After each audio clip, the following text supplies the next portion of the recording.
In the quiet suburbs of Long Island, a shadow stretches from a house on Ocean Avenue. Its windows, like half-closed eyes, have watched over a history so dark it has become a scar on the American psyche. They once called it High Hopes, a name that now drips with the bitterest irony.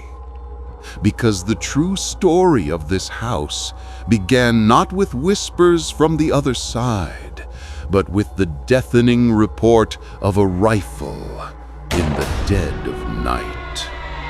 November 13th, 1974. A young man named Ronald DeFeo Jr. walked from room to room. He silenced his parents, his two brothers, his two sisters. 6 lives extinguished while they slept. He claimed voices in the house told him to do it, a story no one believed, yet no one could forget. For 13 months, the house sat empty, soaking in its own violent memory. Then, in December 1975, the Lutz family arrived, seeking their dream home for a price that seemed too good to be true. They knew of the murders. They simply didn't believe in ghosts. 28 days later, they would flee with nothing but the clothes on their backs and a story that would terrify the world. It began with a blessing. A priest sprinkling holy water was met with a force he could not see, and a voice, deep and malevolent, booming from the very air around him, "Get out." Soon, the entire house was infected. An unnatural cold clung to the rooms, a chill that no fire could warm. Swarms of flies appeared in the dead of winter, a buzzing black legion in a single cursed room. Green slime bled from the keyholes, and strange odors filled the halls, the stench of something ancient and unholy. The house was turning on them, but it was also turning them against each other. George's personality twisted into a mirror of the abusive father who had died there. Every morning, he woke at 3:15 a.m., the hour of the slaughter. The youngest daughter, Missy, found a new friend, a friend named Jody.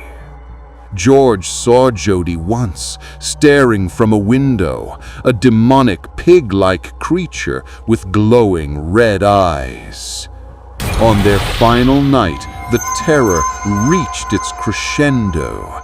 Beds slammed against the ceiling, and George watched, paralyzed, as his wife Kathy levitated from their bed, held aloft by an invisible, malevolent power.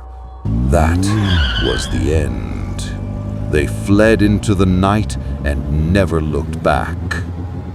Their story brought in the famous paranormal investigators, Ed and Lorraine Warren. Inside, an automatic camera, snapping photos in the dark, captured an image that would become infamous.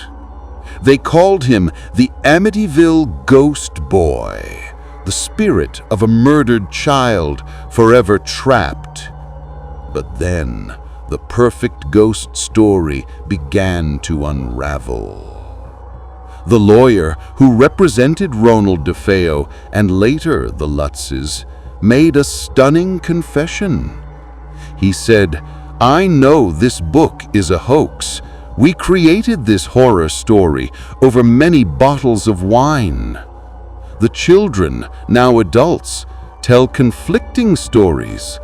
One claims the terror was real and ruined his life. The other calls the story a lie, a con orchestrated by his stepfather for fame and fortune. So, what is the truth? A house possessed by an ancient evil, or a family possessed by greed? The Amityville Horror shows how a real tragedy can be twisted, packaged, and sold to the world. Whether a hoax or a haunting, the story feeds on our deepest fears, that the place we feel safest, our home, can turn against us. The malevolence on Ocean Avenue is still waiting. If you enjoy peering into the abyss, subscribe to Terrible Box for more true stories from the darkest corners of history.